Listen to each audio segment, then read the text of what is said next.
আজকের খুতবায় আমার নিয়ত হলো ইনশাআল্লাহ কুরআনের সপ্তম সূরার কয়েকটি আয়াতের উপর কিছু ভাবনা শেয়ার করা।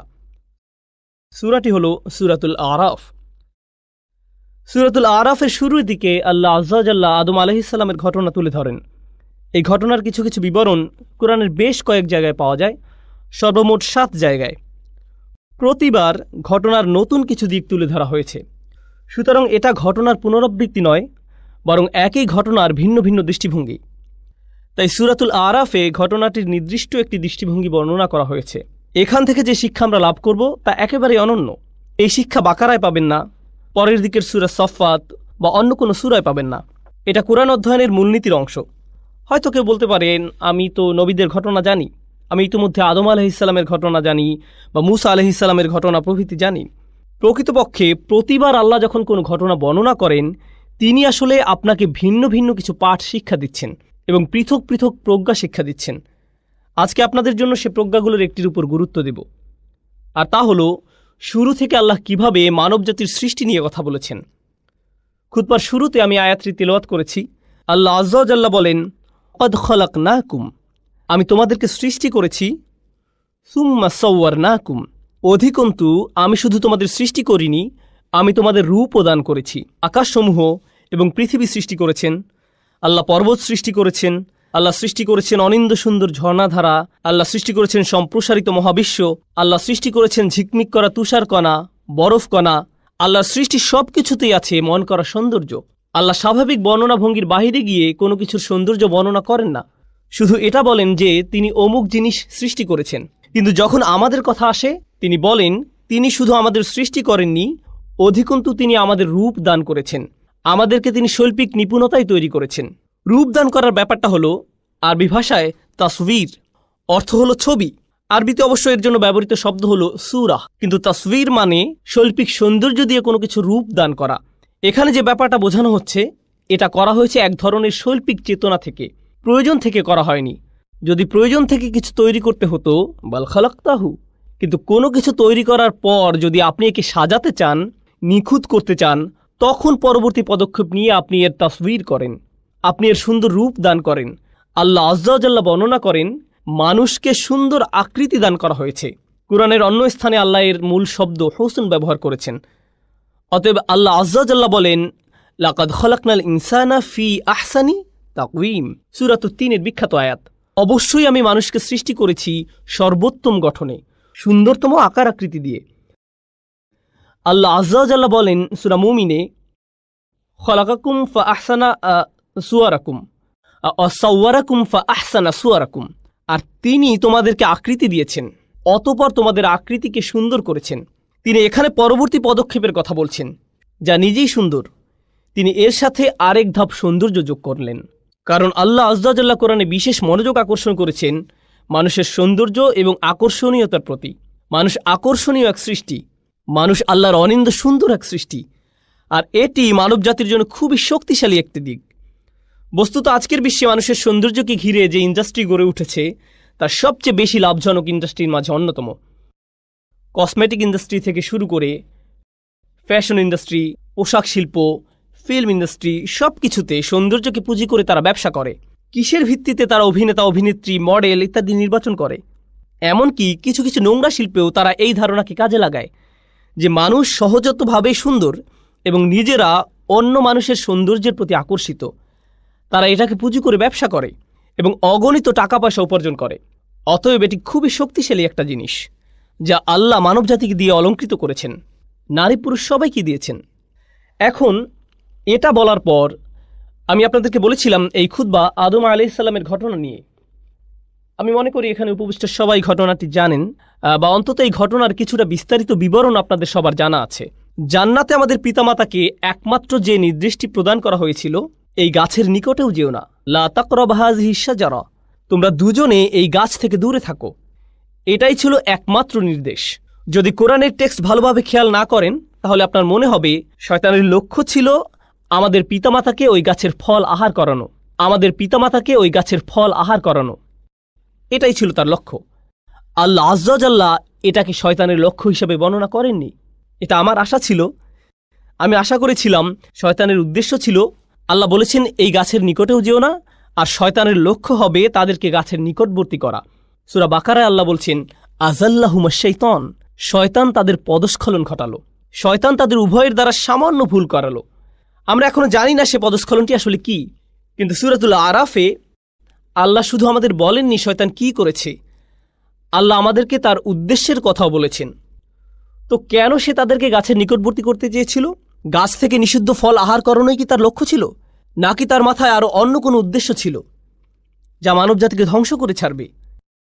আমাদেরকে একটি ব্যাপার বুঝতে হবে।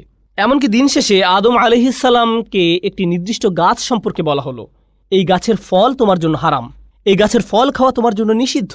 তিনি এবং আমাদের মা সেই ঐতিহাসিক ভুলটি করলেন এবং আমরা সেই গাছের ফল আহার করলাম। কিন্তু ব্যাপারটি নিয়ে যদি যৌক্তিক দৃষ্টিতে চিন্তা করেন, আমরা জীবনে অসংখ্য ভুল করি, আর মানুষ এই দুনিয়াতে আসার পর মারাত্মক সব অপরাধ করে থাকে।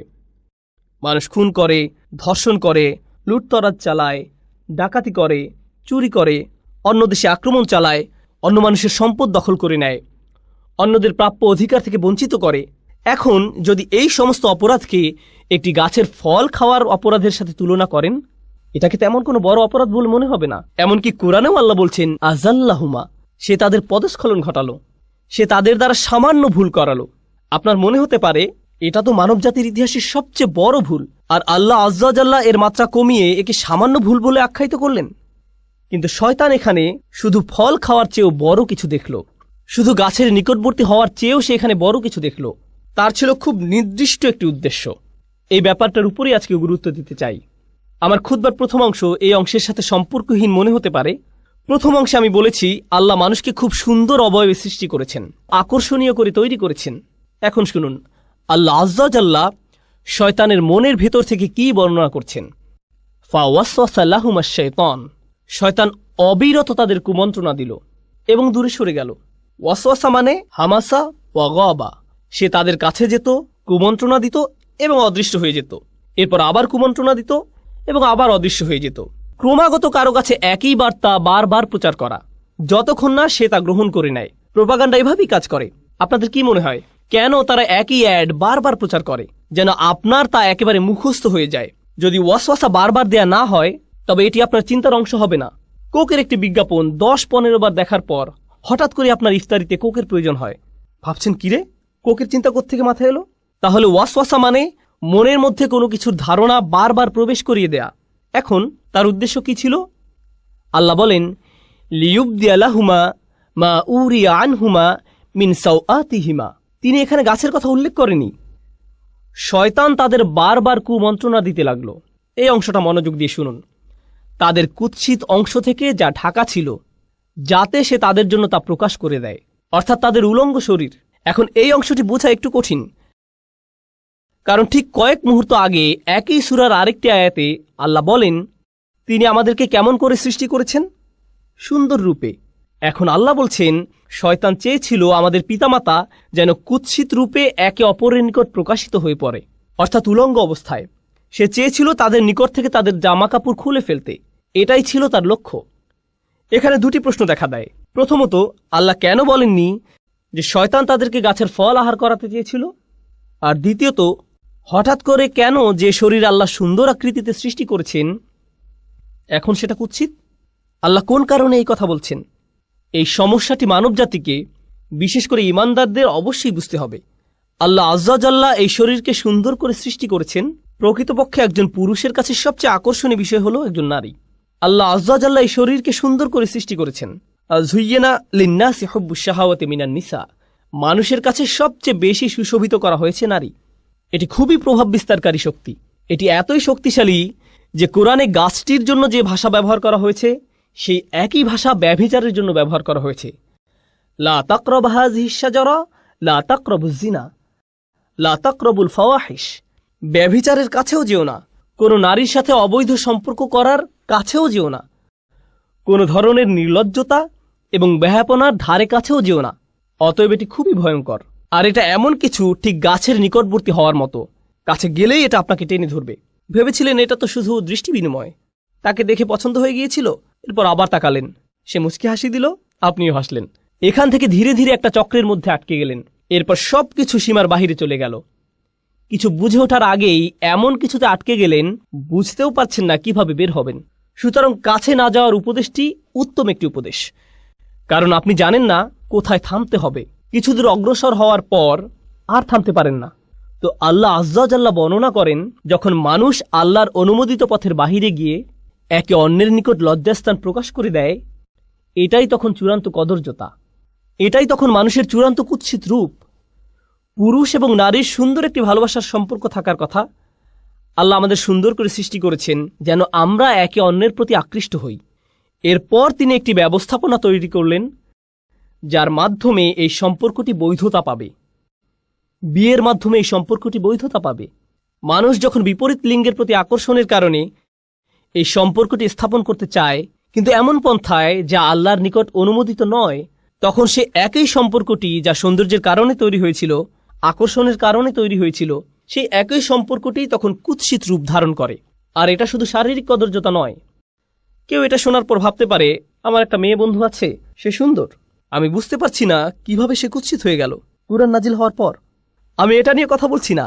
আপনার ভেতরে এক ধরনের কদর্যতা আছে। আপনার ভেতরের ভালো সত্তাটি ধীরে ধীরে মৃত্যুর দিকে ধাবিত হয়। তখন মানুষকে শুধু শারীরিক দিক থেকে সুন্দর করে সৃষ্টি করা হয়নি, মানুষকে চরিত্রের দিক থেকে সুন্দর করে সৃষ্টি করা হয়েছে। আর আপনি যখন অবৈধ একটি সম্পর্কে জড়িয়ে পড়েন, তখন আপনার ভেতরে যে সৌন্দর্যগুলো ছিল, আল্লাহ আপনাকে যে সৌন্দর্যগুলো দান করেছিলেন, তার থেকে কিছু কিছু তখন আপনার কাছ থেকে পালাতে শুরু করে। আপনার ভেতর থেকে টেনে হিঁচড়ে বের করে ফেলা হয়। ফলে দেখবেন, যখন কোনো যুবক ছেলে কোনো মেয়ের সাথে অবৈধ সম্পর্কে জড়িয়ে পড়ে, বা কোনো মেয়ে কোনো ছেলের সাথে, তখন লক্ষ্য করবেন তারা দিন দিন তাদের পিতামাতার সাথে বদমেজাজি আচরণ থেকে আরও বেশি বদমেজাজি আচরণ করতে থাকে। তাহলে দেখা যাচ্ছে এই সম্পর্কটি তাদের জীবনের অন্যদিকে কদর্যতা নিয়ে এসেছে। আপনি বুঝতেও পারবেন না তার এরকম পরিবর্তনের কারণ কি। এটাই হলো সাওয়া বা কদর্যতা। প্রসঙ্গত, কুৎসিতের আরবি হলো কবাহা, এটা কাবিহ, এটা কুৎসিত। তাহলে সাওয়া অর্থ কি? আরবিতে সাওয়া মানে লাশ। লাশ দেখা মানুষের দৃষ্টিতে খুবই অস্বস্তিকর এবং কদর্য। এর দুর্গন্ধ, আকৃতি, গলে পচে যাওয়া মাংস, চামড়া, এর সর্বত্র পোকামাকড়, এর সব কিছুই আমাদের চিন্তায় খুবই অসহ্য। এই চিত্রটি আল্লাহ আজ্জা জাল্লা তুলে ধরেছেন। অন্য কথায়, আপনার শরীর জীবনী শক্তিতে পরিপূর্ণ, কিন্তু আপনার আত্মার মৃত্যু ঘটেছে। আপনার আত্মা একটি লাশে পরিণত হয়েছে। লিউবদি আলাহুমা মা উরিয়া আনহুমা মিন সাওআতিহিমা। শয়তান তাদের লজ্জাস্থান প্রকাশ করে দিতে চেয়েছিল, কুৎসিত অবস্থা। সে তাদের ভালো দিক দূর করে দিতে চেয়েছিল। প্রসঙ্গত, এই সম্পর্কে আরেকটি ব্যাপার উপলব্ধি করা গুরুত্বপূর্ণ। আল্লাহ আজ্জা জাল্লা মানব জাতিকে ফেরেশতাদের চেয়েও উত্তম মর্যাদা দিয়েছেন। ইবলিসের চেয়েও তিনি মানুষকে উত্তম মর্যাদা দিয়েছেন। আর শুধু একটি জিনিসের কারণে মানুষ এই উত্তম মর্যাদা লাভ করেছে। অনাফাখতু ফীহি মির রূহি ফাকাউ লাহু সাজিদিন।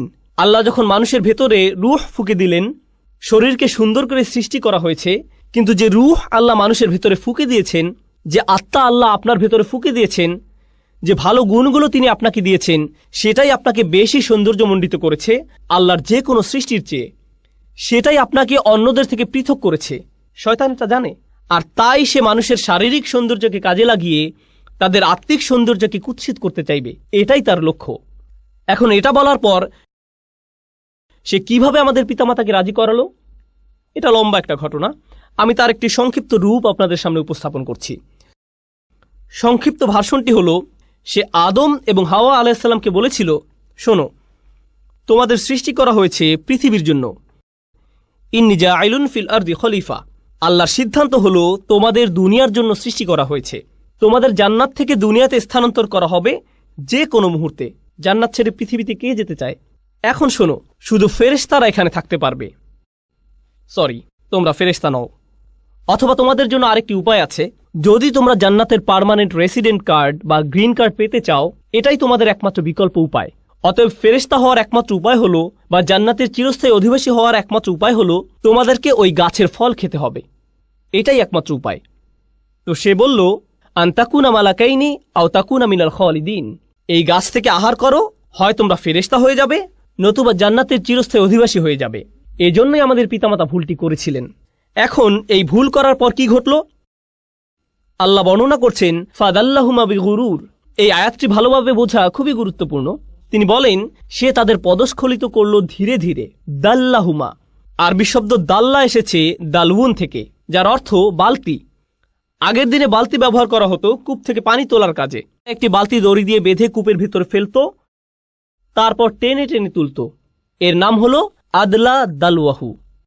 এর নাম হলো আদলা দালওয়াহু। বালতি কি সাথে সাথে উপরে উঠে আসে নাকি সময় লাগে? সময় লাগে।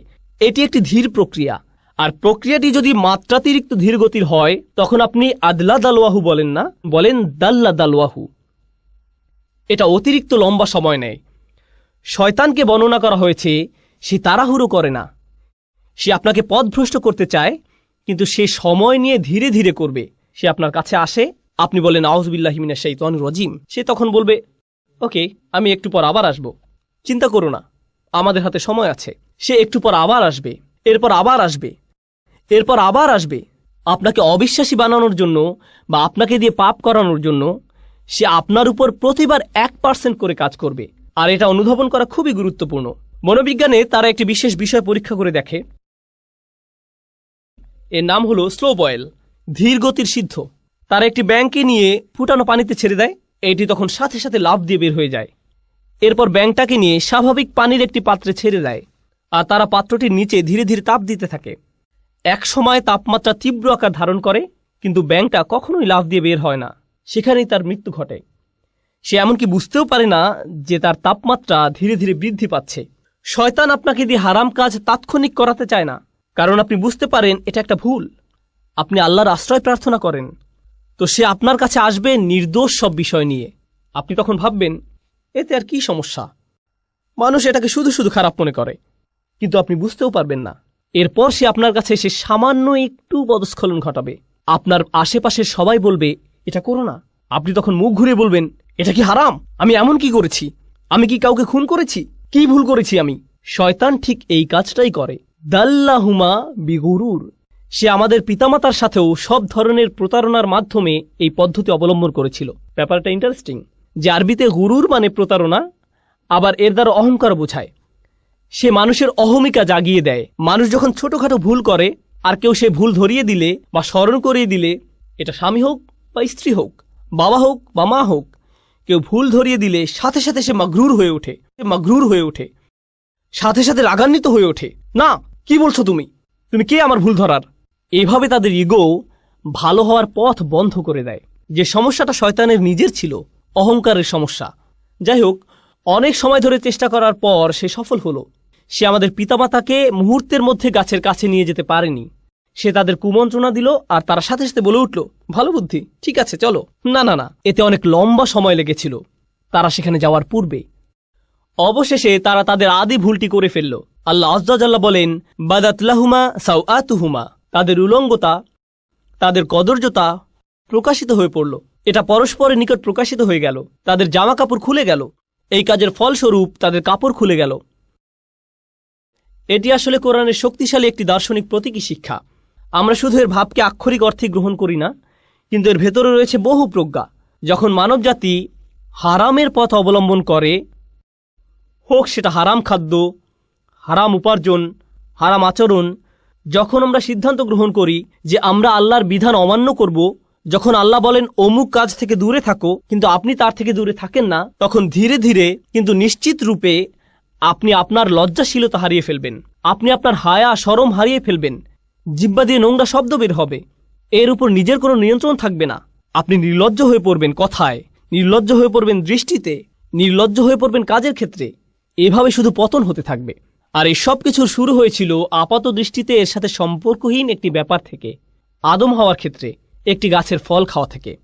আর আমাদের ক্ষেত্রে যখন কোনো ব্যাপারে আমরা আল্লাহকে অমান্য করব, তার নিষিদ্ধকৃত বস্তুর নিকটে যাব, আমাদেরকে দেয়া আল্লাহর শ্রেষ্ঠ উপহার, আমাদের হায়া, আমাদের লজ্জা, আমাদের শালীনতা, আমাদের সংকোচের চেতনা চুরমার হয়ে যাবে। আমরা এর অযোগ্য হয়ে পড়ব। তারা যখন এই কাজ করলো, তাদের কাপড় খুলে গেল। ফলে তারা কি করলো? অতফিকা ইয়াখসিফানি আলাইহিমা মিন ওয়ারাকিল জান্নাহ। তারা সাথে সাথে জান্নাতের পাতা দিয়ে নিজেদের ঢাকতে শুরু করলো। তারা অপমানিত হলো এবং নিজেদের লজ্জা ঢাকতে লাগলো। আমরা এখান থেকে কি শিখছি? পরস্পরের সম্মুখে উলঙ্গ না হওয়াটা আদম সন্তানের প্রকৃতিতেই আছে। পোশাক পরিচ্ছদ পরে থাকা, নিজেদের লজ্জা ঢেকে রাখা, এটা আদম সন্তানের সহজাত প্রকৃতিতে স্থাপন করে দেয়া হয়েছে। এজন্য মানবজাতির সকলে সহজাতভাবে নিজেদের ঢেকে রাখতে পছন্দ করে। বাচ্চা মেয়ে বা বাচ্চা ছেলে সামান্য বুদ্ধি হলেই 2 বছর বয়স, 3 বছর বয়স বা 4 বছর বয়স, খুবই ছোট, তাদের কোনোভাবেই এখনো বুদ্ধিমান সচেতন প্রাণী বলা যায় না। কিন্তু মা জামা পরানোর সময় বাবা যদি সামনে এসে যায়, তারা লজ্জিত হয়ে পড়ে, তারা কম্বলের নিচে লুকিয়ে পড়ে। আল্লাহ মানবজাতির ভেতরে প্রাকৃতিকভাবেই লজ্জার চেতনা স্থাপন করে দিয়েছেন। কিন্তু তখন কি হয়, যখন শয়তান কুমন্ত্রণার পর কুমন্ত্রণা দিতে থাকে, সে কুৎসিত সবকিছুকে মানুষের নিকট সুন্দর হিসেবে উপস্থাপন করে। ওয়াযায়্যানা লাহুমুশ শাইতানু আমালাহুম, শয়তান তাদের কাজগুলোকে তাদের নিকট সুন্দর হিসেবে উপস্থাপন করে। ঈমান থাকলে, বিশ্বাস থাকলে আল্লাহ যাকে কুৎসিত বলেছেন আমরাও তাকে কুৎসিত মনে করি, আল্লাহ যাকে সুন্দর বলেছেন আমরাও তাকে সুন্দর মনে করি। কিন্তু যদি শয়তানকে আপনার অন্তরে প্রবেশ করতে দেন, যে জিনিসগুলো কুৎসিত মনে হওয়ার কথা ছিল তাই আপনার কাছে সুন্দর মনে হওয়া শুরু করবে। এরপর সমাজের অবস্থা এমন পর্যায়ে এসে উপনীত হয়, আপনি যত কম জামাকাপড় পরবেন, আপনার জামাকাপড় যত খোলামেলা হবে। রাসূল যেমন বলেছেন, কাসিয়াত আরিয়াত সাল্লাল্লাহু আলাইহি সাল্লাম, এক সময় মহিলারা এমনভাবে জামাকাপড় পরবে, যদিও তাদের শরীরে কাপড় থাকবে কিন্তু দেখতে মনে হবে উলঙ্গ। জামাকাপড় এমন টাইট হবে, মনে হবে যেন শরীরের উপর রং করা হয়েছে, কোনো কিছু সে পরিধান করেনি। অবস্থা এমনই হবে এক সময়, আর এটাই মানবজাতির কাছে সুন্দর মনে হবে। কিন্তু পক্ষান্তরে প্রসঙ্গত এটা শয়তানের ফাঁদ। মানবজাতির চূড়ান্ত ব্যর্থতা হবে তখন যখন নির্লজ্জতাকে সুন্দর মনে হবে, উদযাপন করা হবে। প্রসঙ্গত তারা কি করে, এখানে উপস্থিত অনেক যুবক ছেলের জন্য সিয়াম পালন করা অনেক কঠিন মনে হয়, কারণ সে নিজে নিজে প্রতিজ্ঞা করেছে রমজানে সে কোনো মুভি দেখবে না। ওরা আপনাকে মুভি দেখার জন্য কিভাবে প্ররোচিত করে, ওরা ট্রেইলার বানায়। আর এই ট্রেইলারগুলোতে কি দেখানো হয়, হয়তো এটি কোনো অ্যাকশন মুভি ট্রেইলার, বিস্ফোরণ হচ্ছে, একটি গাড়ি আরেকটি ধাওয়া করছে, ফাইট হচ্ছে, ঠিক মাঝখানে কোথাও তারা উলঙ্গ একটি দৃশ্য যোগ করে দিবে কয়েক সেকেন্ডের জন্য। মুভির গল্পের সাথে এর কোনো সম্পর্ক নেই। তারা এটা দিয়ে লোভ দেখায় যেন আপনি বলে ওঠেন, ওহ আমাকে এখন এটা দেখতে হবে। তারা এভাবে আপনাকে আটকে ফেলে। তারা বেহায়াপনাকে উদযাপন করে। তারা এমন জিনিস উদযাপন করে যা মানবজাতির দৃষ্টির আড়ালে লুকিয়ে থাকার কথা ছিল। এরপর আছে অন্য প্রান্তের কিছু লোক, আমাদের সব সময় শালীন থাকতে হবে, আমাদের লজ্জা থাকতে হবে, আমাদেরকে নিজেদের হায়া শরমের সংরক্ষণ করতে হবে। আস্তাগফিরুল্লাহ। এখন আপনি সারা জীবন ধরে সব সময় চোখ নিচু করে রাখেন, জীবনে মাটি আর ঘাস ছাড়া কোনো কিছু আপনার চোখে পড়েনি। যে মেয়েকে বিয়ে করবেন এমনকি তার দিকেও চোখ তুলে তাকান না। এমনকি বিয়ে হওয়ার পরেও কিছু কিছু মুসলিম সংস্কৃতিতে আমরা এতই ধার্মিক যে আমরা কোরআনের চেয়েও বেশি ধার্মিক, আমরা রাসূল সাল্লাল্লাহু আলাইহি সাল্লামের সুন্নাহ থেকেও বেশি ধার্মিক।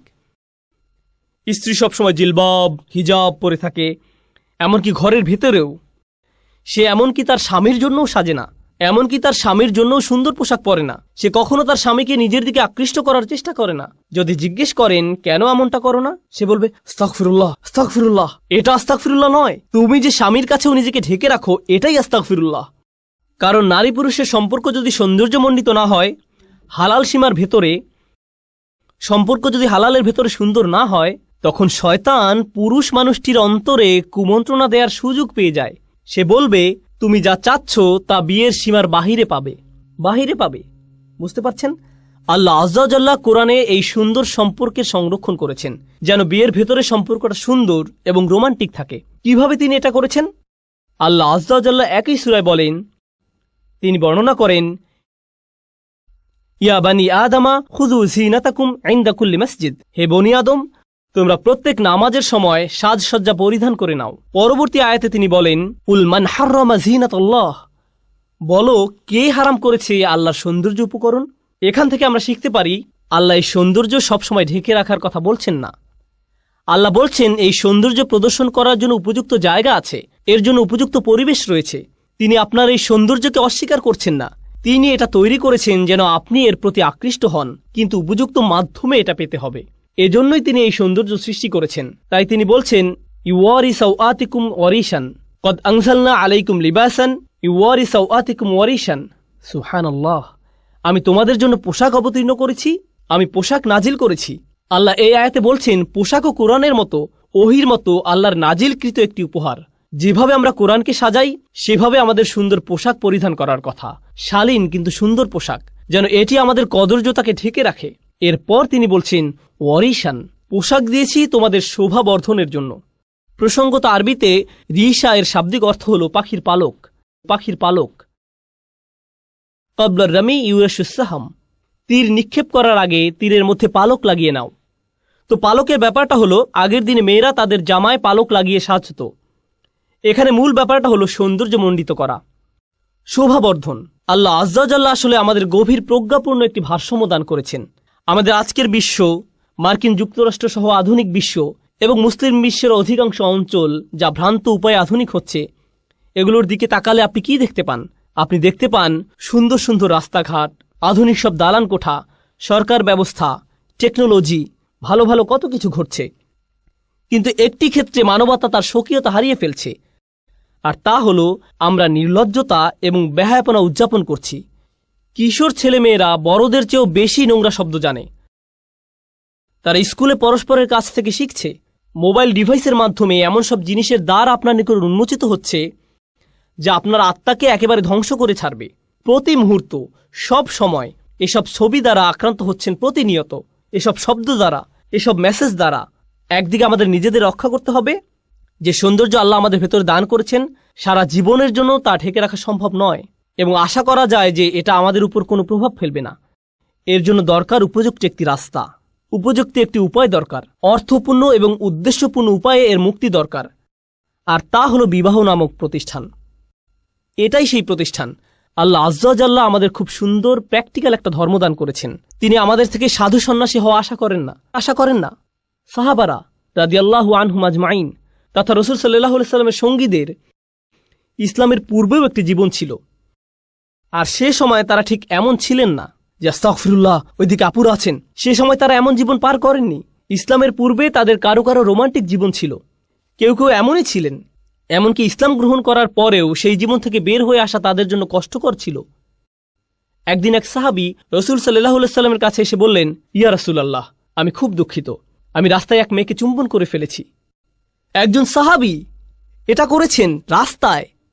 রাসূল সাল্লাল্লাহু আলাইহি সাল্লাম তাকে কয়েক রাকাত নামাজ পড়তে বললেন, কারণ তিনি ধীরে ধীরে ভালো হচ্ছেন, তিনি আস্তে আস্তে ভালো হওয়ার দিকে এগিয়ে যাচ্ছেন। আমি বলছি না যে এমনটা করা আপনাদের জন্য বৈধ। যারা মাত্র ইসলামে প্রবেশ করেছেন, এটা তাদের জন্য একটা জার্নি ছিল। রাসূল সাল্লাল্লাহু আলাইহি সাল্লাম তাকে এভাবে ধমক দেননি। তুমি কি আদম আলাইহিস সালামের ঘটনা শোনোনি? তুমি কি জানো না এই কারণে আমাদেরকে জান্নাত ত্যাগ করতে হয়েছিল, আর তুমি সেই শয়তানের পদাঙ্ক অনুসরণ করছো? না, তিনি লম্বা কোনো লেকচার দেননি। জাস্ট 2 রাকাত নামাজ পড়ো, আল্লাহর কাছে ক্ষমা চাও, এমনটা যেন আর না ঘটে। নিজের উপর এত কঠোর হবে না। আপনাদের কেউ কেউ অতীতে ভুল করেছেন, আর কেউ কেউ এখনো করে যাচ্ছেন।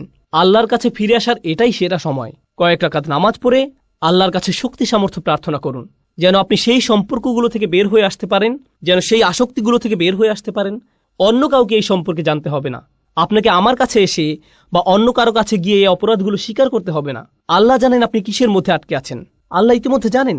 যদি নিজের অন্তরে যথেষ্ট শক্তি না পান এই রমজান মাসে, তবে এই শক্তি আর কখনোই পাবেন না। এই ধরনের সমস্যাগুলো থেকে বের হয়ে আসার এটাই শ্রেষ্ঠ সময়। এর চেয়ে উত্তম কোনো সময় হতে পারে না। তাই আমি আল্লাহ আজ্জা ওয়া জাল্লার নিকট প্রার্থনা করছি, আমাদের মাঝে যারা জীবনে ভুল করেছেন বা এখনো করে যাচ্ছেন, আল্লাহ যেন আমাদের এমন ইমানের শক্তি দান করেন যেন আমরা এই ধরনের ভুলগুলো থেকে বের হয়ে আসতে পারি, এবং আমরা যেন বুঝতে পারি যে এগুলো আসলে শয়তানের চাল। আমরা যেন তার কাছ থেকে সরে আসতে পারি এবং আল্লাহর অনুমোদিত উপায় অবলম্বন করতে পারি, যেগুলো বাদে অন্যগুলো হারাম। আল্লাহ আমাদের জন্য যে পথ খোলা রেখেছেন, হালালের পথ, তা যেন অবলম্বন করতে পারি। বারাকাল্লাহু লি ওয়া লাকুম ফিল কুরআনিল হাকিম ওয়া নাফা'নি ওয়া ইয়্যাকুম বিল আয়াতি ওয়া যিকরিল হাকিম।